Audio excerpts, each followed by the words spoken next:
area, and I help out in Buffalo in the virtual world. And Jen, you want to introduce yourself?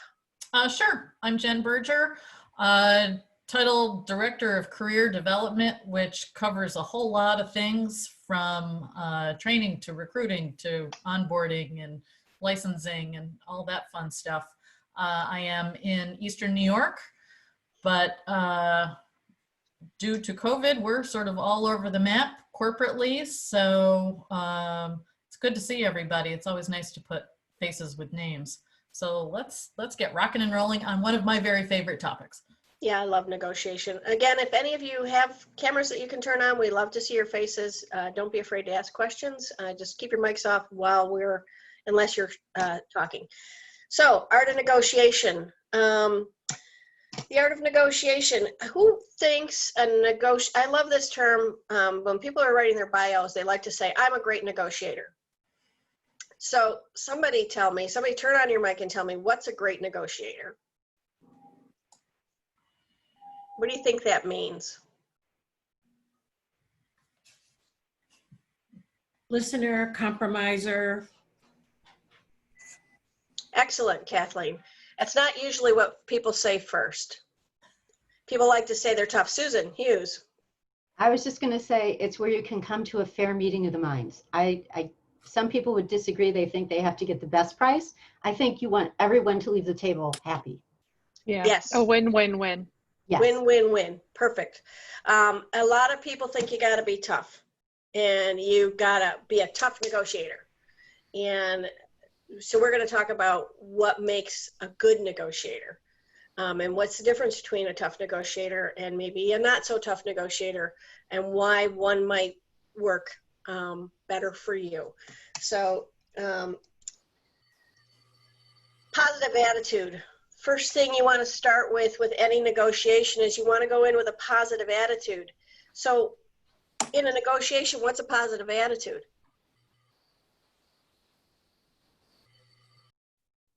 You're going to make it work. You're going to make it work. You're going to find solutions. You're going to find a way to get from the beginning to the end, and you're going to close a deal. You're going to make the best deal for all parties, right? A negotiation, again, it's not that I've got to win. It's about winning, winning, winning. Everybody coming away with something. So what is negotiation? It's a strategic discussion that revolves around an issue both parties find acceptable, right? So you've got, in our case, we've got buyers, we got sellers. And you've got to bring them together. So what does a buyer want? What does a buyer want to get a house for? Cheapest price. Lowest amount of money. What's a seller want? Highest price. Right. So we start off knowing that we got to divide. Jen, jump in here anywhere. So we know that a seller wants the most, a buyer wants the least. So how do we bridge that gap? Yes, Darren, did you want to say something? Oh, no, you're just raising your hand. Okay, that's okay. I can't hear you, but that's okay. Jen? I think that one comment was that everybody wants to be happy. Sometimes in negotiations, that's almost not possible, but I think that we want around the table, acceptance from everybody. Some people may walk away from a negotiation maybe not happy, but they're accepting of how everything turned out. And I think that's sometimes important to maybe de-emphasize the happy and manage expectations right from day one. And we'll talk about that a little farther down the road. Yeah, so negotiations begin at the listing appointment. And with a buyer, negotiations begin at the buyer interview. They don't begin when you've got the house that you've chosen. If that's the first time you're beginning the negotiation process, you're way too late. And you haven't established the trust or the confidence in either the buyer or the seller that they need to have in you to get them there. You're a facilitator. So your job is to facilitate an arrangement that works for both parties. As Jen said, it's not necessarily something that makes them giddy happy, but it's acceptable. So we want to achieve the best possible outcome. That's not exactly the same thing as the best outcome for each party. You can't get there. Anybody have small children? Everybody ever have small children? So my kids, or if you were, anybody ever was a small child? Okay, so you had a giant piece of cake. Suzanne's laughing at me. All right, so you had a giant piece of cake and you had 2 kids. Now in my house, I have my son and my daughter. If I had one piece of cake left over, I would say, all right, the one that cuts it, one of you cuts it and the other one gets to choose. So it was like science, you know, there were rulers, there were tape measures, there was very careful cutting to make 50-50. Had I said, yeah, you go ahead, cut it, split it in 2, one side would have been much bigger than the other. So I trained my children to negotiate early on for a win-win by giving them, letting them know what the consequence was right up front. Instead of going to them after, hey, that's not fair. See, I set the expectation before there was the cake cutting. And that's a great segue into the next slide. So who does better in a negotiation, warm or firm? And can you be both? So what do you guys think? I think you can be firm. I think you can be both. Am I unmuted? No, you're good. I can hear you, Okay. Mark. I think you can be both. What you mentioned a few minutes ago is future pacing. And it's so important to future pace right up front at each appointment so that when you get to the time that you're negotiating, you're reminding them, remember what I said before? And it's very hard to fake sincerity, so don't even bother. Just speak from a sincere heart and listen. And if you speak from a sincere heart and listen, as long as they're feeling listened to and you're talking to both parties and you already future paced it prior, generally you can come more times than not to that win-win. Absolutely. So what's a warm person in a negotiation? What kind of statements do they make? What's the touchy feel of a warm negotiator? Positive, understand. Yes. What about a firm one? Now, mind you, says the word firm, not angry or hostile. So what's a firm negotiator? The same thing, positive and understanding. I don't know if the price is quite right. I'm worried about such and such thing. Do you think that this might be a problem down the road? That one's the warm one. Yeah, I was going to say, Okay. I think take this even away from real estate. You know, think about negotiating to buy a car, for example. And women, I think especially, you know, go in, they're all smiles. We're all like, oh, I can't wait to get my new white car. I'm so excited. I'm trying to be warm and friendly because that's my nature. The Harvard Business Review, this article did a ton of research. And, you know, my nature is to be, give and take, smiles, smiles, smiles. I want everybody to be happy by my nature. That probably won't get me the best price for the car. So as much as we would love to have it always be that way, in this research that was done, firm got a better deal. Yeah. So I think it's sort of interesting that the warm and fuzzies, while it makes you feel good, at the end of the day with a negotiation, you want to be a firm negotiator. Now that doesn't mean that you're loud and obnoxious and bullying. It just means that you're factual, you're firm, and you know the questions to ask, and you're all business for your client, which sort of flew in the face of what I thought would be the case. Yeah, when I used to live in Vermont and I sold Toyotas for a while, and I got truck certified. Because if you're certified in anything, you're the only one that, if someone walks into the dealership, you're the one they have to turn it over to. So I got truck certified. So I stand 5'4", and would love to have these great big farm guys come in and say, I want to buy a truck. You know, and I would say, you want to buy a truck? Let's talk truck. And I knew everything there was to know about the truck, about the gears and the suspension and the frames and everything. And I could be warm and friendly, and I kind of put on a tough girl persona because they thought it was funny. And I could get away with it, but I was firm. And they would say, well, I want a fully boxed frame. And I was like, why do you want that? With an open seat channel is what a fire truck and an ambulance is made out of. And so let's talk about the mechanics of this. And once I was firm, they understood that I knew what I was talking about. And I could negotiate with them, and I could negotiate a better deal for them and for my dealership. So, you know, you can still be warm. As Mark was saying earlier, you can still be warm, but firm. Firm is you know where the discussion needs to go, and you say it anyway. I was having one of those conversations this morning with someone. Maggie, I want to jump in. Sure. Susan Lewis just wrote, they love this house, but we'll have to find another if the figures don't work out and it is impractical for them. And Susan, that's jumping way ahead, but we could just say it for the next 45 minutes. Always make sure your clients are willing to walk away. Always. And I'm going to send you this article when we're done from Harvard Review. It's a great read. It's really good. So I will send you that. So yes, you can be both firm and warm, and it's probably a good idea to be both. Hostile and firm is not a good look on anyone. So there's 9 tips when negotiating a home. They're not necessarily in this order, by the way.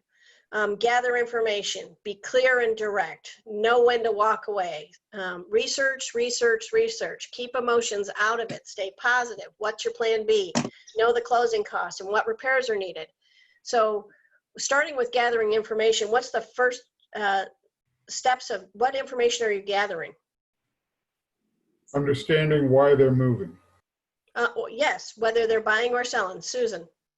Comparables. Comparables, knowing what's on the market. What else? Some of my new agents, you guys have just come out of Fast Start. I know you know this. Come on, guys. What do you got? What chance? Was it you? How about find out what their time frame is? Find out if they're pre-qualified. Gather information of your clients first and foremost. Yeah, and then be the local expert on where they're going to. Know everything you can about where they're going. Be clear and direct. What does that mean? What are their must-haves? That's one. Yep. What else? What if you've got a buyer who says, you know, they're pre-qualified. They're pre-qualified to $200,000. They want to go look at a $275,000 house in a seller's market. How can you be clear and direct? What should you be saying to them? Stay within your means. Yeah, but you're going to say, are you going to say that? No, a little bit more relaxed and not so, but you want to be direct, but you look at them and say, you know what? This really is a seller's market. Houses are selling 20 to 50,000 over market or asking price. We have to be reasonable when we're coming in with our best offer. But right now you're only pre-qualified for 200,000. Let's look at something like this instead. Right. You have to know what their situation is, and then you have to be able to speak to it. And then be able to set those expectations. And this just, I'm going to digress a teeny tiny bit, dealing with sellers and negotiating up front to get a listing. And this little graph really goes to buyers, I think, more than anything. But you know, when you first meet with a seller or a potential seller before you even get the listing, it's super important to know that they're basically interviewing you. And I don't know how many people were on the call yesterday about 100% money back guarantee, but that should so be in everybody's listing presentation to ensure that you all are getting paid every penny of what you're worth and to not discount your commission. So you yourself have to always be prepared to walk away. And I think that that is so crucial, because that seller is basically interviewing you to see your negotiating skills with them. And if you cave automatically to lower your commission just to get the listing, how great a negotiator are you going to be on their behalf when you're negotiating for them once the purchase offers start coming in on their home? Something definitely to think about, because I know it's easy for me to say sitting here, you need to always be willing to walk away. But I know of agents who have not been in the business all that long who adamantly feel that they are worth every penny of that 7% or whatever is the high norm in your marketplace. And she has walked away from listings where the people are like, no, I'm only going to pay you, I only want to pay you 5.5. She picks up all of her stuff and walks out the door. She said, I am worth every penny. And that's something that you need to be comfortable with in your own negotiating when it comes to listings. And you will get that reputation of being that great negotiator who knows his and her stuff, and knows his and her worth. And I think it's just a good information to have, something to practice. I'm happy to help people practice that dialogue. The money back guarantee is a great marketing tool for all of our agents to ensure that, yep, we give the red carpet service. This is what you get for it, and this is what you're going to pay me. Okay, I've stepped down off my soapbox. Okay. Research, research, research. What are you researching? This is important to your negotiation. The house itself, right? Thanks, Chance. Comparables. Right. What else? History and direction of the market. History and director. Yeah, great. Well, how much is houses selling for per square foot? What types of houses are selling most often? Who are the buyers that are buying in this price point in this neighborhood? If I've got a buyer, you know, what's available for them? There's so much that you need to research. And the more that you're researching a smaller area, you know, pick a spot and learn everything within a mile, then 2 miles and 3 miles. Don't try to be an expert in 5 counties. Try to be an expert in a small area. Learn everything you can. That's how you elevate yourself as the local expert. And that's why some realtors own the street, because they know everything about it. So research is going to help you at the negotiation table too, because you're going to know the value of a home based on that research. Keeping emotions out of it. How many people have come up against a seller or a buyer who's in a high emotional state for one reason or another? If you can't say yes to that, you haven't been in real estate for very long. Because at some point, those emotions are going to trigger. This is a lot of money, and people get very personal about it. So what is your job to do? How do you keep emotions out of it? How do you get their emotions back down? We've had such crazy, oh, sorry, go ahead. Well, you also have to explore how ready they are to move. And part of that is that, are they emotionally ready to move into their next home? That's also part of your research, because if they're not ready, they're still emotionally attached to the house and what it represented to them in their life, then they're not ready to sell. Thanks, Nels. Susan? I was going to say, I'm the one that stays calm. I remind them it's a business transaction. Let's look at the facts here. Does the timeline work? Does the money work? Does all of that work? And it's also why we don't use letters, right? Because it really does nothing. Everybody who puts an offer in should have loved the house. So let's look at the facts and let's keep it to the details of the transaction. And Maggie and Susan, to your point, we've all experienced crazy weather across New York State, between tornado watches and warnings and the hurricanes and everything else. I think it's a great analogy for us to be the eye of the storm, where it's calm and quiet. And if we are that, we do not need to be the drama mama.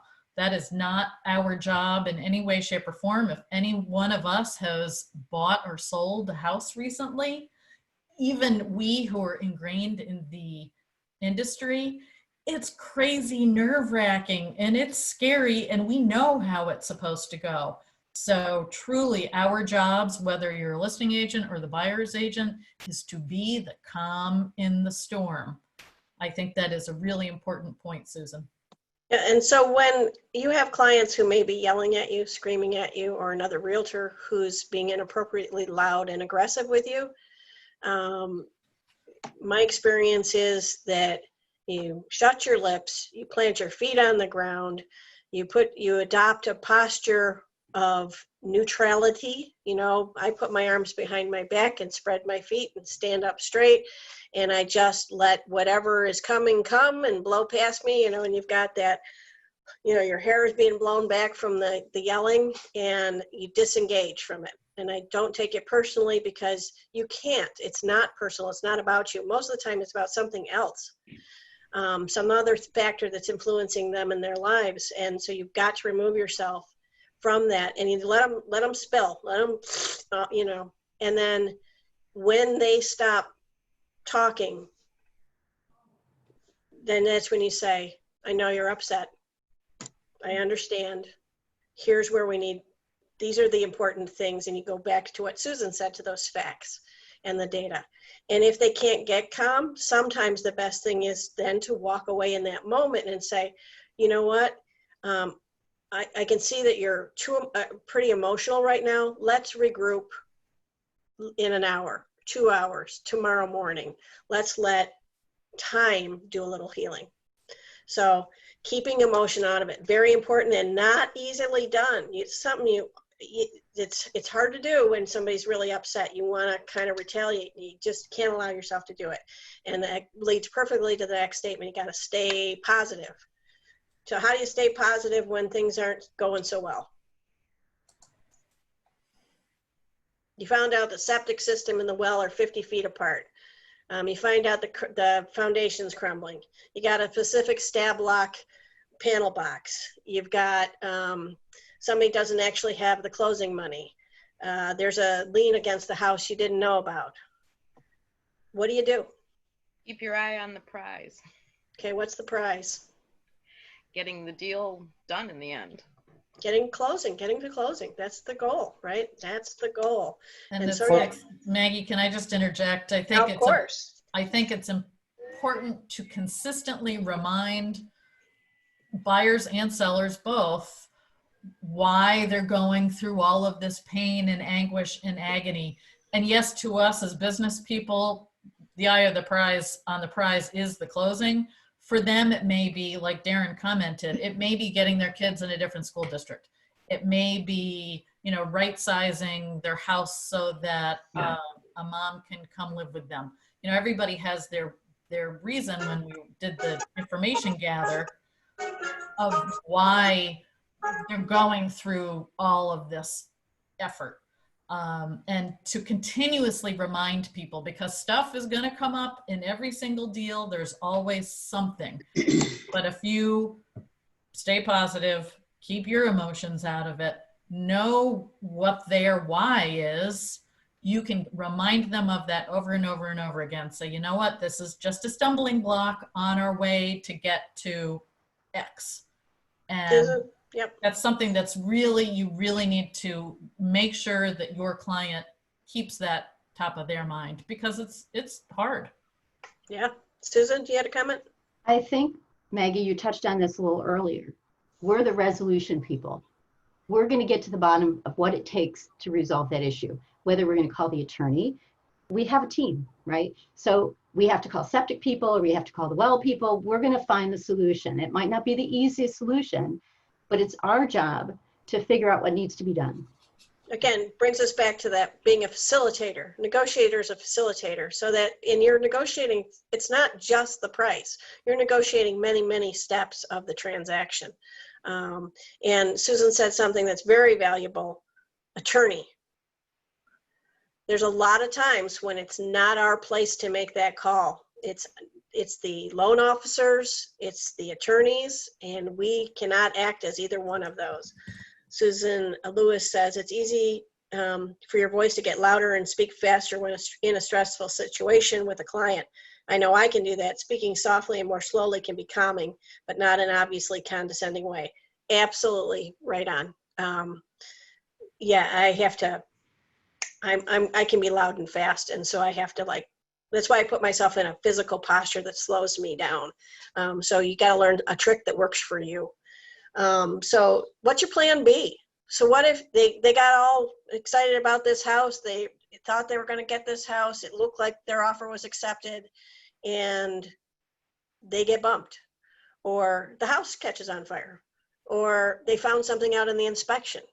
All of these are possibilities. What's your plan B? Do you always have a plan B? Do you guys plan for plan B? Do you have a backup plan? I see Lori's raising her hand. Does that mean yes, Lori? It's always important to always have the option to say to somebody, hey, if you're feeling not good about this, or this is getting really dicey, let's go back out and look at more houses. Yeah. It's sort of, you don't want to, I'm a big Brian Buffini user, and one of his big things is don't fall in love with the house until you have the keys in your hand and you're walking across the threshold after the closing. Because once you fall in love with a house, your negotiating goes right out the window, because you'll do anything to walk through that threshold. And it's a great leveler to be able to say to somebody, hey, if this is getting too crazy for you, if there's too many people vying for this same house, let's go back, let's keep looking. Let's go look at more house. There will always be another house to buy. Yep. Got it. So keep in mind that you should always have a plan B. When I was teaching my kids to drive, I would say to them, okay, if a car just pulled out in front of you, where are you going? If the car in front of you had a tire blowout, where are you going? Always making them aware that they always had to have a plan B while they were driving. Well, life is a lot like that. What's your plan B? If things don't go the way you expect, where are you going? How are you going to get there? And if you're the realtor that always has that plan B, you will have more successful closings than your counterparts. Why should you know the closing costs, and how is that a part of your negotiation? I know a lot of realtors are afraid of the closing costs. They're afraid to discuss them. How do you feel about closing costs, discussing them? Why is it important? And how is it relevant to the negotiation?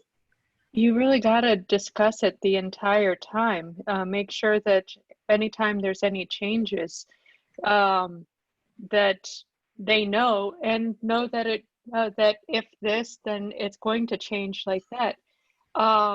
The worst is to surprise your clients, out of the blue. Hey, you got to come up with an extra $2,000. That's not right to do to anybody. No, and it's if you know what the closing costs are, some people are really close to the line on what they can afford, to actually get to the closing table, to be able to close. And if you don't know where that line is, you're not serving their best interests. Jen, you got anything on that? No, Darren just commented. He said it makes you the professional, which absolutely. And I think that, knowing the closing costs, the repairs, it goes back to number one, the information gathering. And it's, communication, and a little more communication all throughout the process, because we may do this all day, every day. Most consumers buy and sell a house maybe 5 times in their lifetime. So we need to educate them every step of the way. So, like Darren said, we need to, yep, absolutely. Darren says best buyer or seller is the most educated. And that's our job, really, is to facilitate and educate every step of the way. And that comes back down to that final one, what repairs are needed. As a realtor, it's your obligation to make people aware, not to scare them off, not to say, oh, this house is going to fall down. You're not a structural engineer, but to say, I may have a concern about this. This doesn't look exactly the way. We might want to get somebody in to look at this.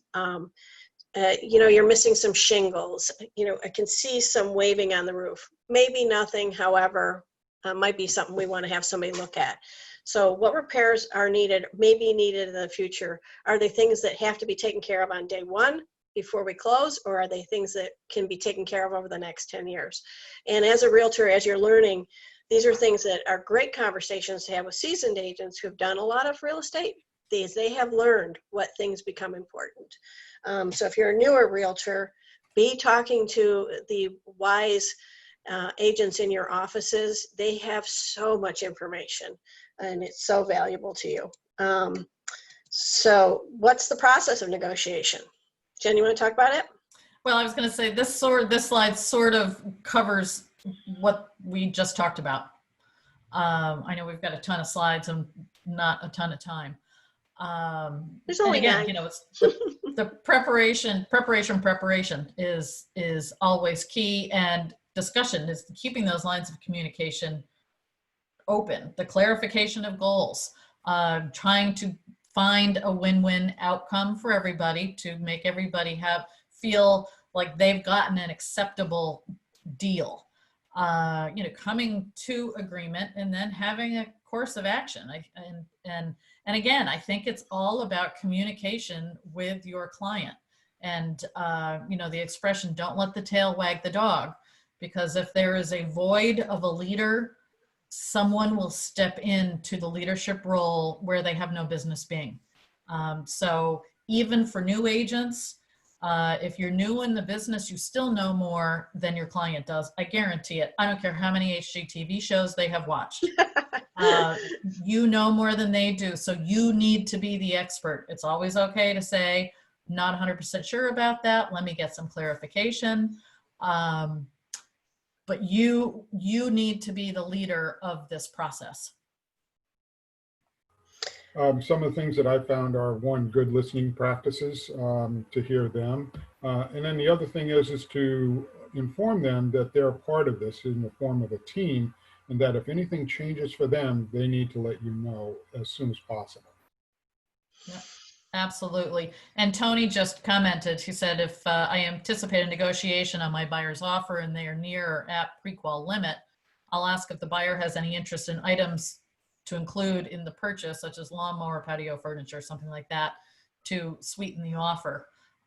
It can take the pressure off of the price being the only negotiating point. And let's not forget that price is sometimes not the most important thing in a negotiation. And again, that goes back to communication with your client, but it's almost always the most important part, but not always. It could be the time frame of a closing, or it could be, I mean, there's all sorts of different things, but it's not always price. So don't feel like I've got to get the best price possible at every turn, because it may be that the buyers want a quick close, or the sellers need to wait till the end of the summer to close. Sometimes it's a time frame issue and not always about the money. Yeah, and the only thing I would say to Tony here is, while that's a great tactic, make sure you're not writing it in the purchase offer, that because personal property, banks do not like to see it unless it's a cash offer. Right. So be careful of that. Talk to your managers about how you want to have you approach personal property. And in the process of negotiation, clarification of goals, how many times does that take place from the time you meet your client to closing? Does it happen once? Does it happen twice? Does it happen multiple times? How often does clarification of goals happen? Multiple times. Over and over and over again, because buyers and sellers, sometimes the goals move based on other factors in their lives. Somebody may have become sick. Something might have changed in their financial situation.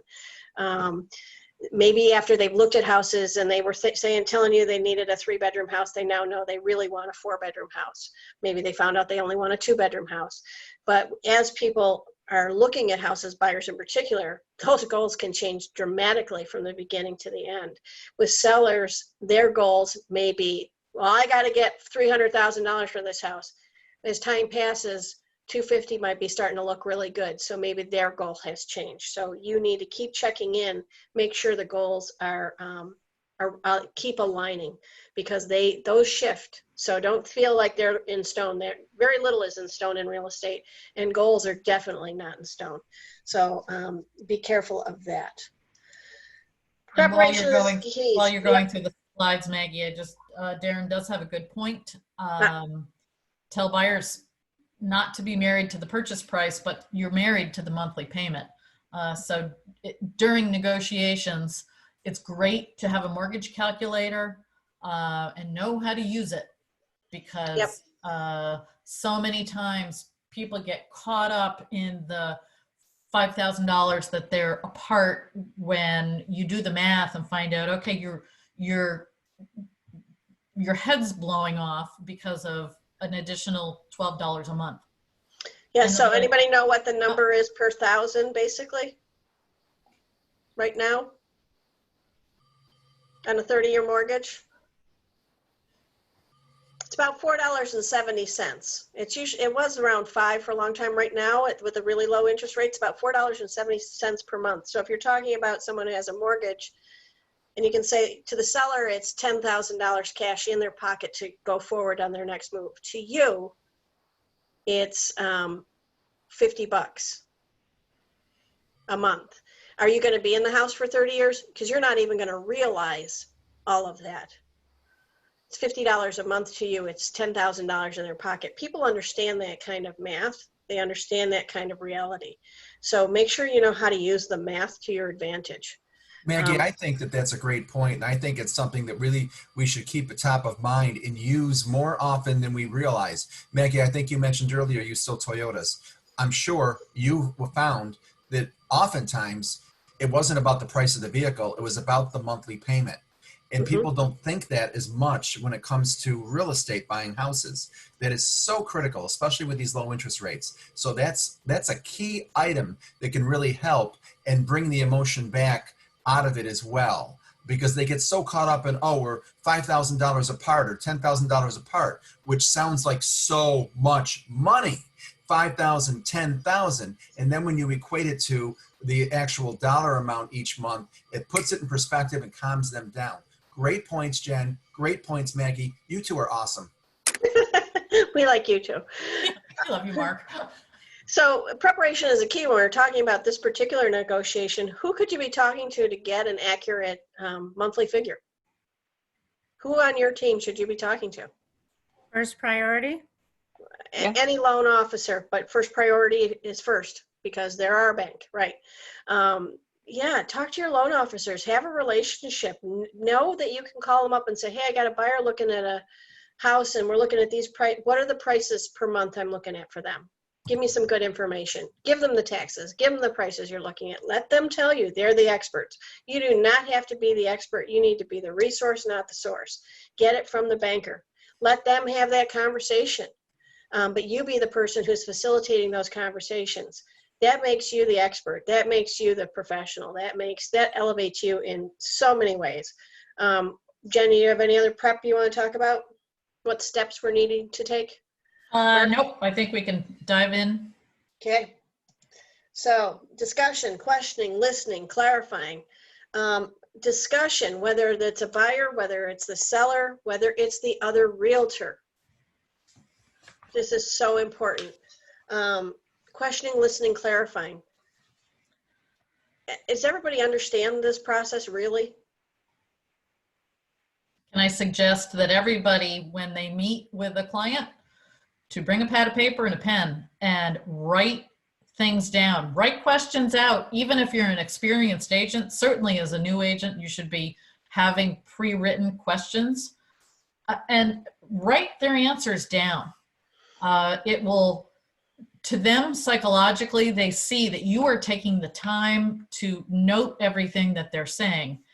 For you, it's a great reminder during the whole process of why they're going through all of this pain.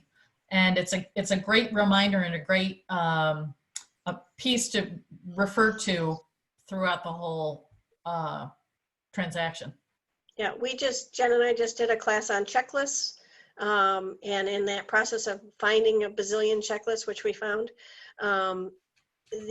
there are two great resources you have right in Howard Hanna presentations, your buyer and seller guides, essential guides. They have a ton of checklists within them, and a lot of good questions that you could be asking, should be asking. The more information you have, the better armed you are to serve everyone's best interests. Does that make sense to everyone? Those clarifying questions, that's when you think you know what they said. When you say, so Jen, what I heard you say was you really hate a colonial house and you don't want to spend over $250. Is that correct? And you let them answer, you know, and they might say, no, I love yellow and I don't want a colonial. I want a ranch house. Where'd you get a colonial from? You know, you got to check in. Hopefully you weren't that far off. If you weren't listening. So you got to be listening. And then that writing down is going to help you to remember what you said. So don't forget, you got to question it. Then you got to listen to what they said. Then you got to clarify it, make sure you understood what you heard. Okay. And divide the questioning into needs and wants and be specific. What are your absolute needs and what are your wants if you can get them? I think that's really critical and important and can be used later. Yeah, absolutely. Thanks, Mark. Yep. Very good point. Yeah, within my buyer's form questionnaire, I actually have suggestions at the bottom, and you know, it just goes through everything that would be in a house. And oftentimes they say, you know, I remember saying that at one point, but I forgot all about it. Great. Yeah. And again, seasoned agents often have developed some great questionnaires, and ask them if they're willing to at least show you them or share them with you. We all benefit when we help each other. It's my belief that you are never going to get better just because you hold everything close to your chest and keep it for yourself only. I think it just magnifies it when you share it. That's my personal belief. Up to you how you're going to run your business. Clarification of goals. Identify and establish some common ground. Clarification is an essential part of a negotiation process. Without it, misunderstandings may occur, causing problems and barriers to reaching a beneficial outcome. So common ground. What's the first piece of common ground in a real estate transaction?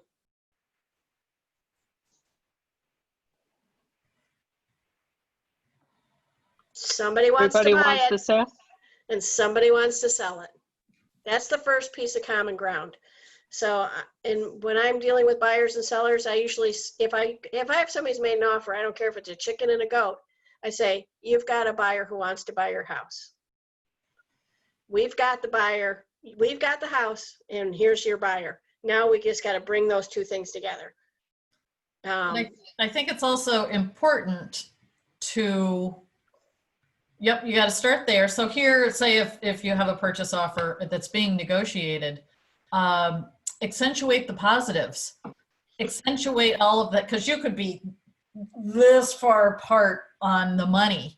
But there's other things that you actually do agree on, like time of possession, dates for inspections, attorney review, which is cut in stone anyway, but a consumer may not know that. So start building the bridge to say, we agree on this, we agree on this, we agree on this. There's just this little piece that we don't yet agree on, which happens to be price. So that's what we're working on, not the total elephant in the room. And sometimes psychologically for people, that can make it be a little less daunting and overwhelming. So thanks, Jen. Yeah, one of the things that I like to say when I'm having my first listing appointment, when we're signing that paperwork, I always like to talk to my sellers and say, we have to be non-emotional about whatever offer is brought to us. And it's important to remember that the deal's not going to die in our lap. And they'll always ask me, what does that mean? So if somebody brings me an offer, we're going to counter until they don't counter anymore, going for what you want.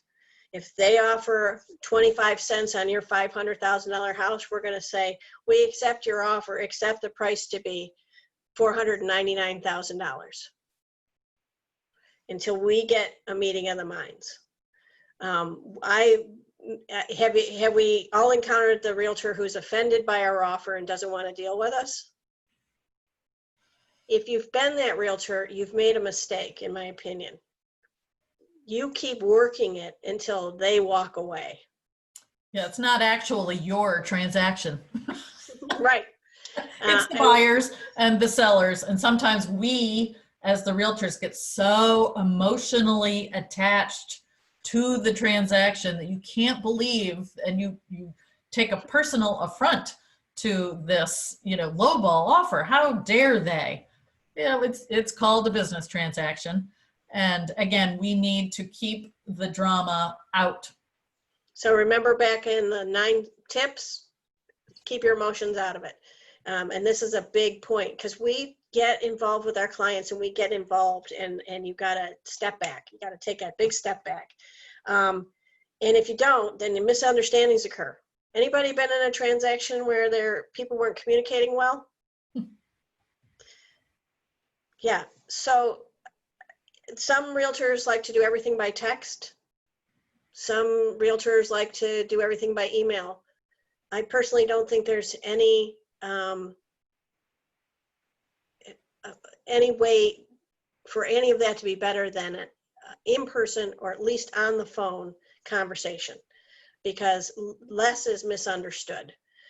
You've got to have a conversation so you can hear the tone of somebody's voice, better yet, see them in person or even on Zoom. We're lucky this technology is now part of our lives.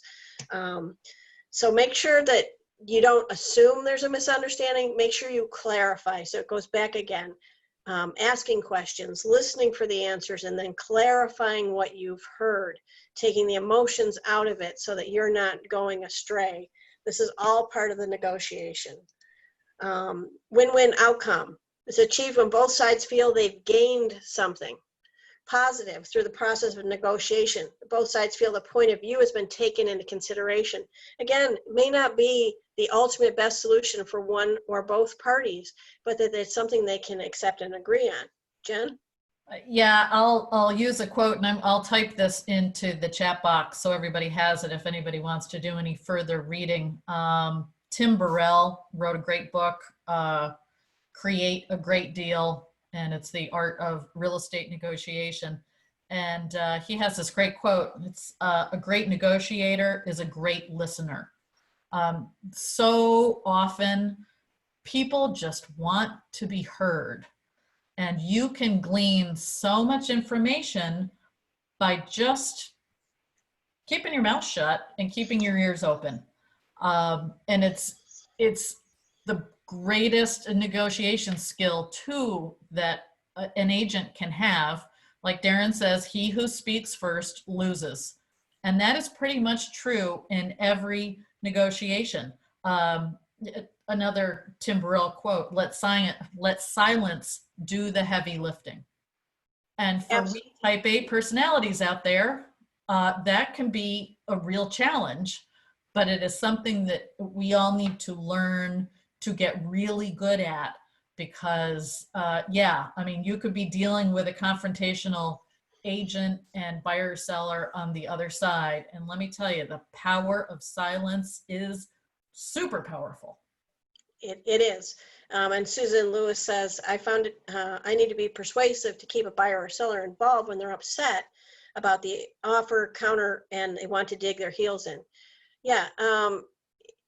But you're persuasive, I hope, through the data, the facts, and because going back to the contract, what the contract says, when I was a brand new agent, I had a realtor who knew by my board ID number that I was a new agent and called me on the phone and said, so let me tell you how this is done. And I said, oh, yes, please do. Blink, blink, smile, smile, all sweetness and light. And he started to berate me and tell me that I didn't know what I was doing. And he had put in a inspection after the post inspection, and what he wanted, that the house was to be professionally cleaned. That's all he wrote. House to be professionally cleaned. And so I let him have his little tirade, and I said, well, thank you so much. And I said, but line number 8 on the contract says home to be in broom clean condition. That's already been signed, initialed, and approved by the attorney. And I said, and by the way, this doesn't say anything. So if I paid somebody $1 to clean the toilet tomorrow, would that satisfy this contingency? I said, remove it, get it done. I was firm, but I also didn't let him push me around. I knew my contract. So you need to be able to stand up for yourself. You need to be able to stand up for your clients, and you need to be able to be firm and know what the contracts say. And also don't berate people. Just there's no point in that. But we're always looking for that win-win. How can my client win and your client win? How can we bring this deal together? How can we bring it together? So I want you to be thinking about that all the time. I do this exercise when I'm teaching negotiation to fast start agents. I have them stand up and put a hand on someone's shoulder, standing right in front of them. So I want you to imagine yourself with your arm outstretched, firmly against someone's shoulder, and the other person's got their arm against your opposite shoulder. And I tell you to each try to take a step forward. So what people do is they're just pushing against each other and getting nowhere. The negotiation in that is to say to the other person, hey, if I drop my arm, will you drop yours, and then we can both walk forward? That's a negotiation. That's a win-win. Continuing trying to push to get your way is not a negotiation. That's a fight. You're not in a fight. A fight is not a negotiation. Those are not equivalents. A negotiation is, how do I get everyone moving forward? So And keep again, that in. to remind your client of their why. Be very clear with that from the very beginning with them, so they don't get bogged down in the emotions and the nitty-gritty of the contract. That's your job, to make it as seamless as possible for them, but they need to continuously have, Kate, it's 1 hour and we've got 5 more minutes. So this is the guy you don't want to be, and this is the guy you do want to be. Right.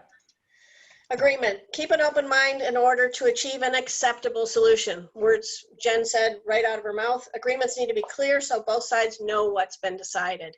So it's so important. Just get to that agreement. Get to that point of agreement.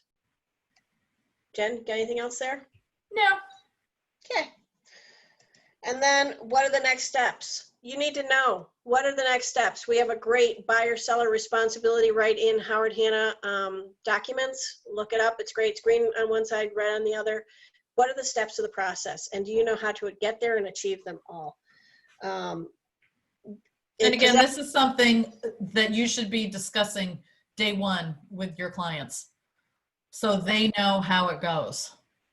Yeah, talk about the value of the earnest deposit. What makes a good earnest deposit? What's the attorney approval? What does that mean? How quickly can that happen? What happens after any inspection? How can commitment date and closing date influence a contract? What do those mean?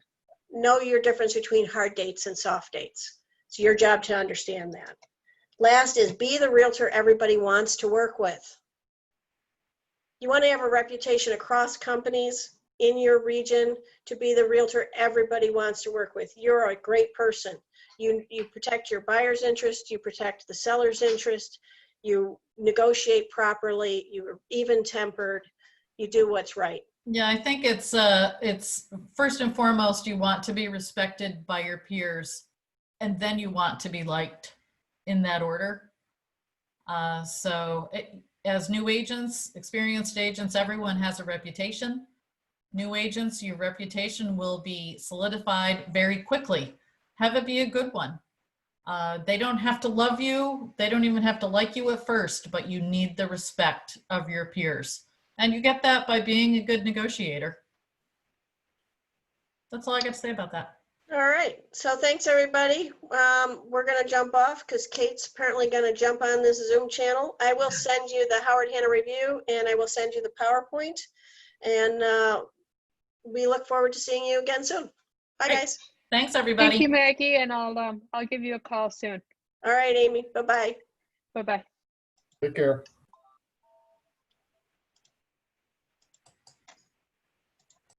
end. There we go.